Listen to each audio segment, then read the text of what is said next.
Hello everyone.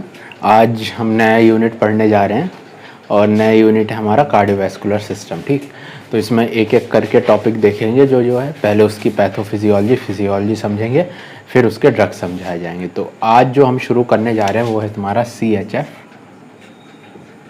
और congestive heart failure. ठीक है, कंजस्टिव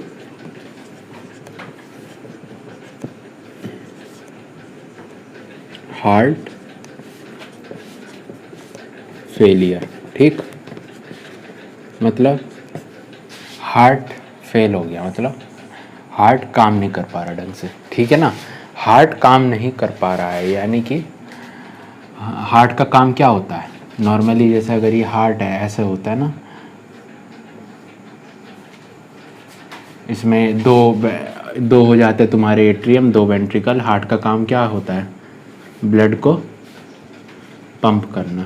ठीक है, तो जब ये ब्लड पंपिंग परफॉर्मेंस घट जाए, ठीक है, उस कंडीशन को कहते हैं, वो कंडीशन आती है कंजस्टिव हार्ट फेलियर में। ठीक, तो इसमें क्या होगा? Decrease in performance of heart function. ठीक, ये होता है। अच्छा, अब कंजस्टिव हार्ट फेलियर मतलब हमारा क्या है कि ब्लड पंपिंग कम हो रहा है। अब ये कंजस्टिव हार्ट फेलियर या तो हो सकता है एक्यूट टाइप का या हो सकता है क्रॉनिक टाइप का। क्रॉनिक, फर्क क्या है दोनों में?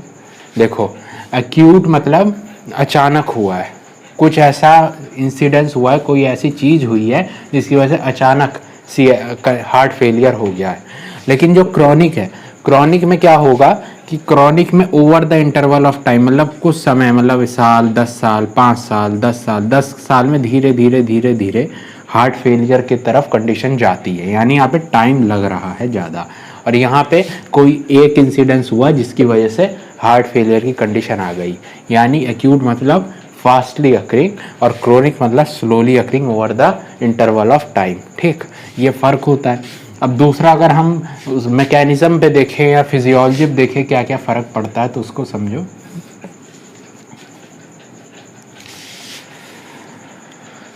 एक्यूट में क्या होगा? एक्यूट में जो तुम्हारा सिस्टोलिक, एक्यूट में होता है तुम्हारा सिस्टोलिक डिसफंक्शन। अब इसका मतलब बताता हूँ क्या होता है। अच्छा, सिस्टोलिक डिसफंक्शन का क्या मतलब है इसको समझो। जैसे क्या होता है कि हार्ट तुम्हारा क्या है, हार्ट को अगर ब्लड फेंकना है, ब्लड निकालना है, तो क्या होता है? वेंट्रिकल क्या करते हैं? कॉन्ट्रैक्ट। वेंट्रिकल जब कॉन्ट्रैक्ट करेंगे तो हार्ट ब्लड पंप करेगा। तो अगर इसके कॉन्ट्रैक्टिलिटी, जो इसकी कॉन्ट्रैक्शन की पावर है, उसमें कमी आ जाए तो ब्लड के अच्छे से पंप हो पाएगा? नहीं हो पाएगा। अगर ब्लड अच्छे से पंप नहीं हो पाएगा तो हार्ट फेलियर की कंडीशन आ जाएगी। तो सिस्टोलिक डिसफंक्शन का मतलब decrease in contractility of heart. Contractility यानी कॉन्ट्रैक्ट करने की ताकत। अब ये घटी क्यों? अब घटी क्यों है? तो इसके कई रिस्क फैक्टर हो सकते हैं। मान लो उस बंदे को पहले हार्ट अटैक हुआ हो, हार्ट अटैक मतलब मायोकार्डियल इन्फार्क्शन, हार्ट अटैक हुआ। हार्ट अटैक में क्या होता है कि जो तुम्हारे कार्डियक सेल्स होते हैं उनकी डेथ हो जाती है, नेक्रोसिस हो जाता है। अब सोचो, यहाँ से मान लो इतना हिस्सा मर गया सेल का, यहाँ से मर गया, यहाँ से मर गया, ठीक, इतना हिस्सा डेथ हो गया। अब मुझे बताओ कि नंबर ऑफ सेल्स कम हो गए, तो पहले तो नंबर ऑफ सेल्स कॉन्ट्रैक्ट जो करेंगे वो भी कम होंगे। तो यानी जब सेल्स कम कॉन्ट्रैक्ट करेंगे या नंबर ऑफ सेल्स कम हो जाएंगे कॉन्ट्रैक्ट करने वाले, तो ब्लड भी कम पंप होगा, है ना, ब्लड भी कम निकलेगा हार्ट से। तो इसकी रीज़न क्या हो गया? One of the most common MI, और सबसे मेन कारण सेल कार्डियक सेल डेथ या नेक्रोसिस। ठीक, इसकी वजह से हुआ। अब कॉन्ट्रैक्टिलिटी गई हार्ट की। अब अगर कॉन्ट्रैक्टिलिटी गई हार्ट की तो क्या होगा? जो जितना भी ब्लड था इसमें, नॉर्मली क्या हो रहा था कि जो यहाँ ब्लड था वो जा रहा था, अब ब्लड ढंग से जा नहीं पाएगा, मतलब यहाँ पे एक्यूमुलेट होना शुरू हो जाएगा। अब यहाँ पे जब वेंट्रिकल्स में एक्यूमुलेट होना शुरू हो जाएगा तो उसकी वजह से क्या है, जो यहाँ लंग्स है, जैसे यहाँ पे क्या है तुम्हारा, यहाँ पे ये लंग्स है ना, ये लंग्स है, तो लंग से तुम्हारा ब्लड आ रहा था इसमें और इसमें, और यहाँ पे फॉल हो रहा था, ठीक। अब पहले से यहाँ पे ब्लड है तो यहाँ से ब्लड यहाँ गिरने में प्रॉब्लम होगी और फोर्स लगाना पड़ेगा यहाँ से, है ना, एट्रिया को, क्योंकि पहले से यहाँ ब्लड है तो एट्रिया को और फोर्स लगाना पड़ेगा, समझ रहे हो। तो जब एट्रिया को और फोर्स लगाना पड़ेगा, इसका मतलब कि यहाँ पे ब्लड आने में दिक्कत होगी, यानी ब्लड कहाँ पे इकट्ठा होगा, इन वेन्स में इकट्ठा होगा, ठीक ना। सीधी सी बात, अगर यहाँ खाली जगह होगी तो यहाँ से पानी एकदम से गिरेगा, लेकिन यहाँ पहले ही पानी भरा हुआ है तो यहाँ से पानी ले जाने में दिक्कत होगी बहुत। तो इसलिए सारा जितना ब्लड है वो इन वेसल्स में बढ़ेगा, और जब यहाँ वेसल्स में बढ़ेगा तो क्या होगा, उसकी वजह से यहाँ पे होगा। अब यहाँ पे मान लो लंग्स में, ठीक है ना, लंग्स की बात करते हैं, वेसल में जैसे ही भरेगा ब्लड तो क्या होगा कि इससे साइड में, इससे क्या आने लगेगा साइड में, इसके न्यूट्रिएंट्स। देखो जैसे क्या होता है, वेसल्स होता है, मान लो वेन है, वेन उससे पहले क्या होता है, यहाँ पे कहीं कैपिलरी होगी ना, ये मान लो अगर ये वेन है, एक सेकंड, ये कैपिलरी है, ये मान लो वेन है, ठीक ना। तो अब मान लो इसमें ब्लड भर रहा है, इसमें प्रेशर बढ़ रहा है, तो यहाँ भी प्रेशर बढ़ेगा, है ना कैपिलरी में। तो कैपिलरी में तुमने क्या पढ़ा है कि अगर कैपिलरी में प्रेशर बढ़ेगा, कैपिलरी में इजीली हम क्या कर सकते हैं, एक्सचेंज करा सकते हैं किसी भी चीज़ का। तो अगर यहाँ पे प्रेशर बढ़ेगा तो यहाँ से सारी चीज़ें कहाँ आएंगी, टिश्यूज़ में आएगी ना, अगर इसके अंदर प्रेशर बढ़ने लगेगा। तो अगर टिश्यूज़ में चीज़ें आएंगी तो इसी कंडीशन को क्या कहते हैं, एडीमा। तो ये एडीमा कहाँ पे हो रहा है, लंग्स में। तो कॉन्ट्रैक्टिलिटी कम हुई, उसकी वजह से क्या हुआ, स्टेसिस ऑफ ब्लड। स्टेसिस मतलब रुकना, stasis of blood in ventricles, ठीक। जब यहाँ पे रुक गया ब्लड तो ऊपर से आ नहीं पाएगा ब्लड, क्योंकि क्या हो रहा था, नॉर्मली ब्लड यहाँ से अओर्टा के थ्रू और या फिर पल्मोनरी आर्टरी के थ्रू, है ना, निकल जा रहा था जितना ब्लड था, लेकिन अब निकल नहीं पा रहा है, तो ऊपर से पानी यहाँ से आ नहीं पाएगा ढंग से ब्लड, है ना। तो इसकी वजह से क्या होगा, इंक्रीज होगा प्रेशर किसमें, पल्मोनरी कैपिलरीज में, ठीक है ना। और जब ये प्रेशर इंक्रीज हो उसकी वजह से क्या होगा, जो ब्लड है वो क्या, उसमें से न्यूट्रिएंट्स कहाँ आने लगेंगे, टिश्यूज़ में, प्रेशर की वजह से, है ना। कोई भी चीज़ कहाँ जाती है, हाई प्रेशर से लो प्रेशर, तो आने लगेंगे, उसकी वजह से क्या होगा, एडीमा।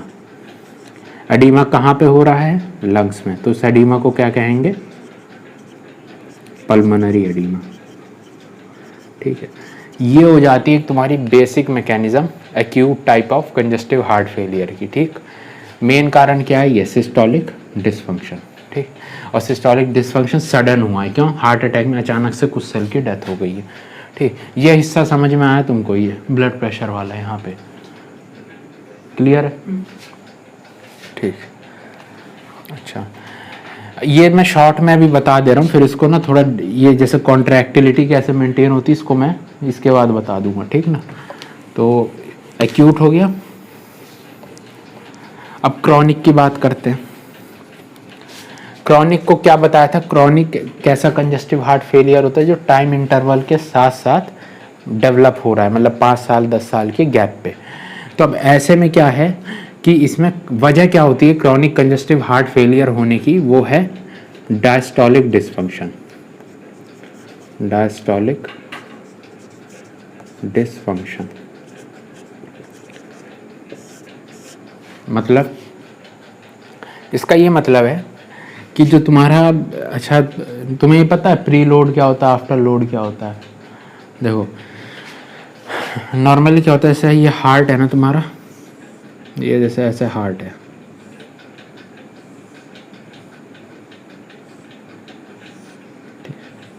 अभी क्या होगा कि यहाँ पे देखो, यहाँ इस ये मान लो लेफ्ट वेंट्रिकल है, राइट वेंट्रिकल है। लेफ्ट वेंट्रिकल से ब्लड कहाँ जाता है, अओर्टा में, है ना।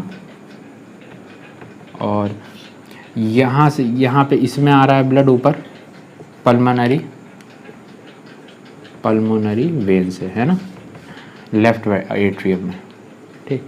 तो अब यहाँ से ब्लड आ रहा है, पहले क्या होगा कि ब्लड यहाँ पे फॉल करेगा इसमें, ठीक। तो अब मान लो यहाँ पे क्या होगा, जो ये जब यहाँ पे भर रहा है तो यहाँ पे क्या होगा कि कुछ प्रेशर का सामना करना पड़ेगा इसको। जैसे मान लो यहाँ पे क्या होगा, पहले से मान लो थोड़ा बहुत ब्लड होगा, तो जब यहाँ से और ब्लड आएगा तो उसको क्या करना होगा, इस ब्लड को पुश करना पड़ेगा। यानी कि यहाँ पे जितना ब्लड भरता जाएगा यहाँ से ब्लड आने में उतनी दिक्कत होगी, है ना। जैसे तुमने डैम देखा होगा कि अगर ये वॉल है, ठीक है ना, डैम की, और एक तरफ पानी इतना भरा हुआ है तो यहाँ से जैसे ही हम गेट, और यहाँ एकदम खाली है तो यहाँ से एकदम से रश करेगा पानी, ठीक है ना। तो ये क्या कह रहा था मैं कि जैसे वॉल ओपन हुई तो यहाँ से पानी जाएगा, ठीक है ना। क्यों? क्योंकि डिफरेंस है प्रेशर में, यहाँ हाई प्रेशर है, यहाँ लो प्रेशर है। लेकिन फर्ज करो यहीं पे वाटर यहाँ तक हो, अब इसको यहाँ से अगर हम खोल दें बांध, तो क्या पानी और कुछ फर्क आएगा इसमें? और बल्कि पानी यहाँ से स्लोली इधर आएगा, क्योंकि दोनों तरफ प्रेशर लगभग है। तो यही कंसेप्ट यहाँ पे कि यहाँ पे कुछ प्रेशर है, यहाँ पे कुछ प्रेशर। अगर यहाँ ब्लड कम होगा तो यहाँ से ब्लड बहुत तेज़ी से आएगा क्योंकि प्रेशर डिफरेंस ज़्यादा है। लेकिन अगर यहाँ पे ब्लड ज़्यादा हो जाए तो यहाँ से ब्लड जो है स्लोली आएगा। तो इस प्रेशर को, इस फिलिंग प्रेशर को हम कहते हैं, फिलिंग प्रेशर को हम कहते हैं प्रीलोड, ठीक है। अच्छा, यहाँ पे और ये यहाँ पे, ठीक है जी। अब देखो एट्रियम में आया तो एट्रियम में यहाँ पे क्या होता है, तुम्हारा वॉल होता है। वॉल से कहाँ जाएगा ब्लड? वेंट्रिकल में, ठीक है ना। तो वेंट्रिकल में मान लो पहले से ब्लड भरा होगा तो और दिक्कत होगी जाने में, ठीक। तो इसे कह दिया फिलिंग प्रेशर। कौन सा filling pressure? Ventricular filling pressure is known as preload. अब सोचो एक बार सारा ब्लड किस में आ गया? लेफ्ट वेंट्रिकल में आ गया। अब लेफ्ट वेंट्रिकल क्या करेगा? लेफ्ट वेंट्रिकल और राइट वेंट्रिकल कॉन्ट्रैक्ट करेगा। तो यहाँ से सारा ब्लड कहाँ जाएगा? एओर्टा में। अब मान लो एओर्टा में पहले से ही बहुत हाई प्रेशर है, यही वाला हिसाब। मान लो अगर प्रेशर यहाँ पे लो है एओर्टा में तो ब्लड तेज़ी से जाएगा, और अगर ये प्रेशर बहुत ज़्यादा है तो ब्लड नहीं, दिक्कत होगी जाने में, सारा ब्लड यहाँ पे इकट्ठा होने लगेगा। तो ये वाला प्रेशर जो एओर्टा में है या जो मेजर वेसल्स में है उनको हम कहते हैं आफ्टर लोड। आफ्टर लोड, ठीक है। आफ्टर लोड क्या है? The pressure in major vessels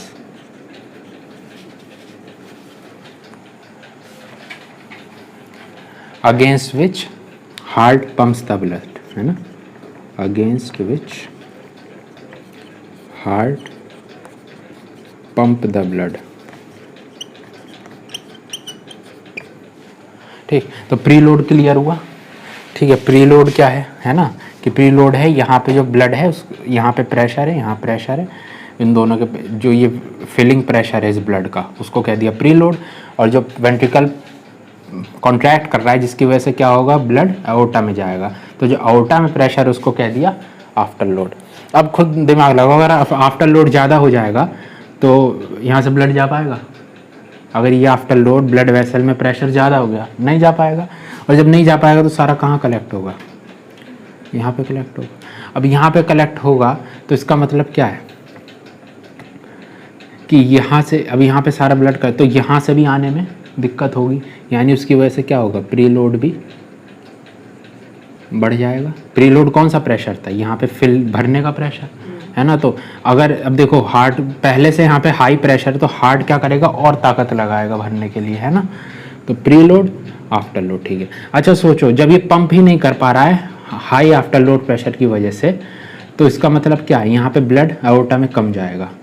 aorta में अगर ब्लड कम गया तो परफॉर्मेंस घट गई, और अगर परफॉर्मेंस घट गई तो इसको क्या कहेंगे हम, कंजस्टिव हार्ट फेलियर, ठीक। तो कुल मिला के इतना इसलिए मैंने बताया कि डायस्टोलिक डिसफंक्शन क्या होता है, कि डायस्टोलिक डिसफंक्शन में दो चीज़ होती है, एक तो होता है increase in preload and increase in after load, ठीक है। इतना ये दोनों समझाने के लिए इतनी कहानी बोली मैंने, ठीक है। सारा काम प्रेशर से होता है, pressure high pressure low, blood आसानी से जाएगा। Pressure high pressure low, blood आसानी से जाएगा। लेकिन उल्टा हो गया बाई चांस, प्रेशर हाई यहाँ पे प्रेशर हाई, तो ढंग से ब्लड नहीं जा पाएगा। तो उस टाइम हार्ट अब ऐसे नॉन लिविंग चीज़ तो है नहीं, लिविंग चीज़ है, वो क्या कहेगा कि ला और ताकत लगाता हूँ, तो और तेज़ी से यहाँ पे पंप करने की कोशिश करेगा। ठीक है। अच्छा, ये हो गया। अब इसके बाद ना देखो, ये एक बेसिक आइडिया दे दिया एक्यूट और क्रॉनिक का। तो इसमें फिर इसके बाद ना दो चीज़ और बचेगी। एक तो होती है कि कॉन्ट्रैक्टिलिटी, और ये प्रीलोड आफ्टर नोड में जो चेंज आ रहा है उसकी वजह, उसमें क्या क्या बॉडी करती है। ठीक ना, तो उसको समझेंगे।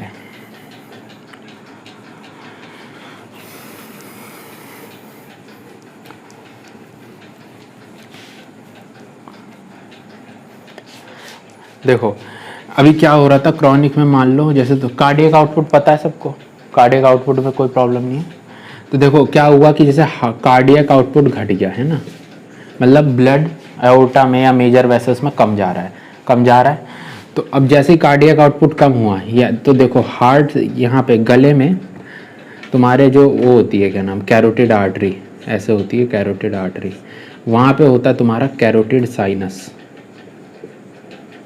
ठीक, अब जैसे ही यहाँ पे कार्डियक आउटपुट कम हुआ, मतलब ब्लड कम जाएगा। अगर ब्लड कम जाएगा तो बीपी भी कम हो जाएगा।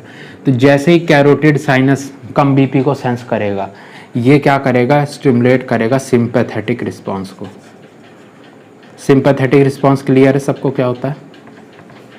तो जैसे ये सिंपैथेटिक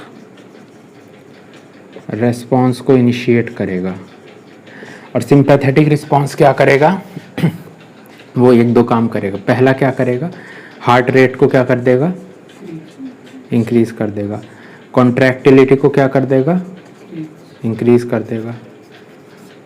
ठीक, और अगर हार्ट रेट बढ़ेगा तो उसकी वजह से क्या होगा, आफ्टर लोड भी बढ़ जाएगा, आफ्टर लोड भी बढ़ जाएगा।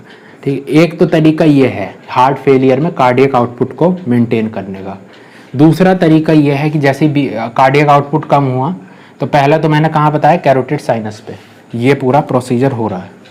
दूसरा होता है कि जैसे ही कार्डियक आउटपुट कम हुआ, तो जो किडनी है, किडनी में भी क्या होगा, कम ब्लड जाएगा, यानी किडनी का क्या होगा, हाइपोपरफ्यूजन।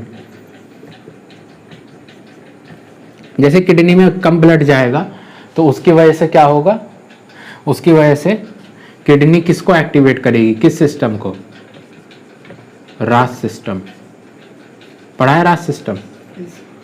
तो अगर ये रास सिस्टम को एक्टिवेट करेगी तो रास सिस्टम क्या बनाता है, हाँ सही, रास सिस्टम बनाता है तुम्हारा एंजियोटेंसिन 2। एंजियोटेंसिन 2 क्या करेगा तुम्हारा, इसका अगर तुम्हें फंक्शंस याद हो, सबसे पहला क्या करेगा, जो तुम्हारे वेसल्स हैं उसको क्या करेगा, कॉन्स्ट्रिक्ट। ठीक, और क्या करेगा, अब जैसे ही वेसल्स कॉन्स्ट्रिक्ट होगा तो उसकी वजह से क्या होगा, तो मैंने क्या बताया, वेसल्स में अओर्टा भी आता है, अओर्टा कॉन्स्ट्रिक्ट होगा तो ब्लड उसमें दिक्कत से फ्लो होगा, यानी हार्ट को प्रेशर लगाना पड़ेगा, है ना। सिंपल सी बात है, अगर कोई पाइप छोटा है तो उसमें पानी ले जाने के लिए ज़्यादा फोर्स लगानी पड़ेगी कंपेयर टू कोई बड़ा पाइप है, तो है ना। तो कॉन्स्ट्रिक्ट होगा, इसकी वजह से क्या होगा, अओर्टा भी कॉन्स्ट्रिक्ट होगा, और जब ये अओर्टा कॉन्स्ट्रिक्ट होगा उसकी वजह से आफ्टर लोड बढ़ जाएगा, है ना। अच्छा, वेसल्स में इस तरह हो गया। और क्या होगा, एंजियोटेंसिन क्या करेगा, इंक्रीज क्या कराएगा, वो सोडियम एंड वाटर रिटेंशन, है ना। एंजियोटेंसिन किसको एक्टिव निकलवाता है, एल्डोस्टेरॉन को। एल्डोस्टेरॉन फिर किडनी पे जाके वाटर और H2O का रिटेंशन करवाता है। जब सोचो अगर वाटर और H2O रिटेंशन कराएगा तो ब्लड के अंदर क्या, ब्लड की मात्रा बढ़ जाएगी, क्योंकि पानी कहाँ मिलेगा, जाके ब्लड में। अब ब्लड की मात्रा अगर बढ़ गई तो इसका मतलब क्या होगा कि ज़्यादा ब्लड आएगा, तो हार्ट और तेज़ी से पंप करेगा, तो उसकी वजह से क्या है, बीपी बढ़ जाएगा। ठीक है ना।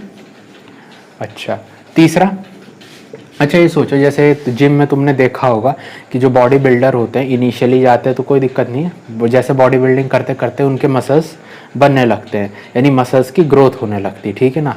अब यहाँ पे हार्ट भी क्या कर रहा है, पंप कर रहा है। ठीक है, जान लगा लगा के पंप कर रहा है, नॉर्मल जितना करना चाहिए उससे ज़्यादा कर रहा है। उसकी वजह से क्या होगा, जो इसके मसल्स हैं वो क्या करेंगे, उनमें भी क्या होने लगेगी, ग्रोथ। ठीक है, मसल्स मोटे होने लगे। इसको क्या कहते हैं, इस कंडीशन को, इस कंडीशन को कहते हैं कार्डियो मायोपैथी। इसमें क्या हो रहा है, हाइपरट्रॉफी ऑफ हार्ट, है ना। कार्डियो मतलब हार्ट, मायोपैथी मतलब मसल, और पैथी मतलब पैथोलॉजी, यानी जो मसल्स है ये। और इसी को, ये जो होता है ना इस प्रोसेस को, मतलब ये जो ग्रोथ हो रही है, इसी को कहते हैं हम कार्डियक रिमॉडलिंग। कार्डियक रिमॉडलिंग यानी मॉडल बदल गया हार्ट का। पहले छोटा सा हार्ट था, पतला सा, साइज में बढ़ गया है, मोटा हो गया। ठीक है, और कार्डियक मतलब एंजियोटेंसिन 2 क्या करवा रहा है, कार्डियक रिमॉडलिंग। उसकी वजह से क्या हो रही है, कार्डियो मायोपैथी। ठीक, तो ये पूरा मैकेनिज्म होता है तुम्हारा क्रॉनिक का। ठीक, अब इसमें कहाँ कहाँ तुमको डाउट है बताओ, क्योंकि पूरा खिचड़ी हो गया, इसलिए लिख के रखा होगा तुमने, उम्मीद है मुझे। तो इसमें बताओ कहाँ कहाँ पे डाउट है तुमको। पहला तो ये हो गया कैरोटिड साइनस, ये क्लियर होगा सबको। क्या हो रहा है, कार्डियक आउटपुट घट रहा है, उसकी वजह से बीपी घट रहा है। तो ये बीपी जो घट रहा है इसको कैरोटिड साइनस सेंस कर लेगा। यहाँ पे कुछ रिसेप्टर होते हैं तो वो क्या करते हैं ना, कम बीपी को सेंस कर लेंगे, तो सिग्नल भेजते हैं सिंपैथेटिक रिस्पॉन्स, है ना। जैसे सिंपैथेटिक रिस्पॉन्स होगा उसकी वजह से हार्ट रेट बढ़ जाएगी, कॉन्ट्रैक्टिलिटी हार्ट की बढ़ जाएगी, और आफ्टर लोड भी बढ़ जाएगा। तो फर्स्ट चीज़ क्या होगी, कैरोटिड साइनस। दूसरी चीज़ क्या होगी, किडनी। कार्डियक आउटपुट कम है तो किडनी में भी ब्लड कम जाएगा। उस कंडीशन को क्या कहते हैं, हाइपोपरफ्यूजन, जिसकी वजह से क्या एक्टिवेट होगा, रास सिस्टम।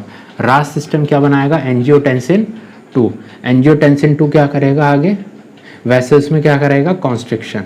कॉन्स्ट्रिक्शन हुआ तो अओर्टा में भी कुछ हद तक होगा, उसकी वजह से आफ्टर लोड बढ़ जाएगा। ठीक, और देखो वेसल्स में यानी आर्ट्रियम में भी, आर्टरीज में भी करा रहा है तो वेन्स में भी कराएगा। ठीक, अगर वेन्स में कराएगा तो ये वेन्स मान लो कॉन्स्ट्रिक्ट हो गई तो यहाँ से ब्लड बहुत तेज़ी से जाएगा ना अंदर, ये जो वेसल्स हैं। तो अगर तेज़ी से जाएगा इसका मतलब यहाँ पे फिलिंग प्रेशर भी बढ़ जाएगा, तो यानी प्री लोड भी यहाँ पे बढ़ जाता है। ठीक, अच्छा ये समझ में आया। फिर ये Na+ और H2O का एब्जॉर्प्शन कराएगा, तो ये एब्जॉर्प्शन कराएगा, उसके से ब्लड वॉल्यूम बढ़ जाएगा, है ना। वाटर कहाँ मिलेगा जाके, ब्लड में। और जैसे ही ब्लड वॉल्यूम बढ़ेगा तो हार्ट और तेजी से पंप करेगा, जिसकी वजह से बीपी बढ़ जाएगा। ठीक है, दो चीज़ होगा। और तीसरी चीज़ एंजियोटेंसिन 2 क्या कराएगा, कार्डियक रिमॉडलिंग। कार्डियक रिमॉडलिंग क्यों हो रही है, क्योंकि ज़्यादा इसे पंप करना पड़ रहा है, जिसकी वजह से इसकी मसल्स की ग्रोथ हो रही है, जैसे बॉडी बिल्डर्स में होती है। तो उसको क्या कहेंगे हम, कार्डियो मायोपैथी। तो ये हो गया पूरा क्रॉनिक का चार्ट। ठीक, अच्छा अब इसमें क्या होता है ना, देखो, अच्छा चलो ये हो गया, बस एक इसमें छोटी सी चीज़ और है, फिर ये ख़त्म। ठीक है, अगर ये तुमको पूरा चार्ट एक बार समझ में आया है ना, तो इसके बाद ये चीज़ तुमको समझ में आनी चाहिए। एक सेकंड, क्या होता है देखो, पहले क्या हुआ था, इसमें कार्डियक आउटपुट घटा था, उसकी वजह से क्या हुआ, ये सारा सिस्टम हुआ। सिस्टम की वजह से क्या हुआ, आफ्टर लोड और प्री लोड बढ़ गया, यानी हार्ट को और मेहनत करनी पड़ी पंप करने के लिए, है ना। आफ्टर लोड बढ़ा नहीं, हार्ट और तेज और ज़्यादा पंप करेगा। ठीक है, पंप कर रहा है। मान लो इसको क्या हुआ कि कोई बीपी की प्रॉब्लम हो गई, अब बीपी में आफ्टर लोड और बढ़ जाता है ना। तो अब उस कंडीशन में और आफ्टर लोड बढ़ा तो हार्ट और मेहनत करेगा और इंक्रीज़ करेगा। ठीक है, अब हार्ट जब इतनी मेहनत कर रहा है तो यानी इसको ऑक्सीजन की भी ज़रूरत पड़ेगी, है ना। तो अब ऑक्सीजन की इसकी डिमांड बहुत बढ़ जाएगी, है ना, ऑक्सीजन की ज़रूरत पड़ेगी। लेकिन अब ऑक्सीजन की सप्लाई उतनी तो होगी नहीं, क्योंकि जो वेसल हो तो फिक्स है, 2-4 कोरोनरी वेसल है, उतना ही ब्लड सप्लाई होगा, ऑक्सीजन सप्लाई। लेकिन इसकी डिमांड मान लो 100 की है, पहुंच रहा है 80, तो 20 की कमी पड़ रही है ना। तो ये 20 की कमी से क्या होगा, इस सेल में डेथ होने लगेगी, और जब सेल में डेथ होने लगेगी उसकी वजह से क्या होगा, ये जो कार्डियक फेलियर है और तेज़ी से आगे एक्सेलरेट होगा, है ना। तो ये ऑक्सीजन डिमांड याद रखना, ऑक्सीजन डिमांड कंप्लीट नहीं हो पा रही, जिसकी वजह से हाइपॉक्सिया होता है। हाइपॉक्सिया की वजह से टिश्यू नेक्रोसिस होता है। टिश्यू नेक्रोसिस होगा तो उसके बाद क्या होगा कि हार्ट अच्छे से कॉन्ट्रैक्ट नहीं कर पाएगा, कॉन्ट्रैक्टाइल नहीं हो पाएगा, तो which will further lead to severe cardiac failure. और ठीक ना, तो ये हो गया तुम्हारा बेसिक फिजियोलॉजी। ठीक है, और एक और वीडियो इसके बाद बनेगी, उसमें कॉन्ट्रैक्टिलिटी के बारे में थोड़ा सा बताया जाएगा, तो उससे तुम्हें लिंक कर पाओगे कि एक्यूट में दिक्कत क्या होती है। ठीक, ओके। अगर वीडियो कुछ समझ में आया हो तो प्लीज़ लाइक करें। ठीक है, थैंक यू वेरी मच।